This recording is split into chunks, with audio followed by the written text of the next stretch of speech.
Doctor news కూకట్పల్లిలో బతుకమ్మ సంబరాలు ఘనంగా నిర్వహిస్తున్నారు. ఇక మరిన్ని వివరాలు మా ప్రతినిధి హర్షిత అందిస్తారు. Harshita, over to you. ప్రస్తుతం మనం ఇక్కడ కూకట్పల్లి ఐడియా చెరువు వద్ద బతుకమ్మ అంటే బతుకునిచ్చే పండుగ తెలంగాణ ఆడపడుచులు జరుపుకుంటారు. ప్రస్తుతం ఇక్కడ కొంతమంది మహిళలతో ఉన్నాము. అమ్మ చెప్పండి, ఈ సంవత్సరం మేము కూకట్పల్లి మాధవరం కృష్ణారావు గారు మా ఎమ్మెల్యే అండి. ఆయన ఆధ్వర్యంలో అంగరంగ వైభవంగా బతుకమ్మ వేడుకలు చేసుకుంటున్నాం. గతం కంటే ఈ 3 years నుంచి మేము చాలా అంగరంగ వైభవంగా చేసుకుంటున్నాం. ఇదంతా నడిపించింది మొత్తం ఇదంతా ఇది చేసింది మా ఎమ్మెల్యే గారి ఆధ్వర్యంలో, కృష్ణారావు గారి ఆధ్వర్యంలో రంగరంగ వైభవంగా ఆడవాళ్ళందరం చాలా ఖుషిగా చాలా ఇదిగా ఆనందంగా బతుకమ్మను ఆడుకున్నాము. డ్యాన్సులు వేసాం, కోలాటాలు ఆడాము, అన్నీ చేసాం. సో అధికారికంగా 3 సంవత్సరాల తర్వాత 3 సంవత్సరాలతో బతుకమ్మ జరుపుకునే సందర్భంగా ఇక్కడ కేవలం బతుకమ్మే కాకుండా గుజరాతీ, దాండియా, రాజస్థానీ, ఇంకా కేరళ వంటి ట్రెడిషనల్ డాన్సెస్ తోటి ఇక్కడ అందరూ జనాలు ఇక్కడ కూకట్పల్లి వద్ద ఘనంగా జరుపుకుంటున్నారు.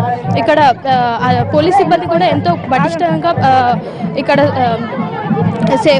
ఎంతో అధికారికంగా గాను పరోక్షంగా గాను ఎన్నో ఏర్పాట్లు చేసింది. ఇక్కడ తెలంగాణ ఆటపాటలతోటి ఇక్కడ ఎంతో ఘనంగా జరుపుకుంటున్నారు. ఇక్కడ కేరళ నుండి కూడా ఎంతో మంది మహిళలు ఇక్కడికి వచ్చి జరుపుకుంటున్నారు.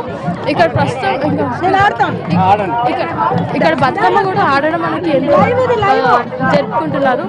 సో ఇది ఇక్కడ పరిస్థితి. Santosh, thank you Harshita.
బులెటిన్లో మరో షార్ట్ బ్రేక్ తీసుకుందాం. Stay with us.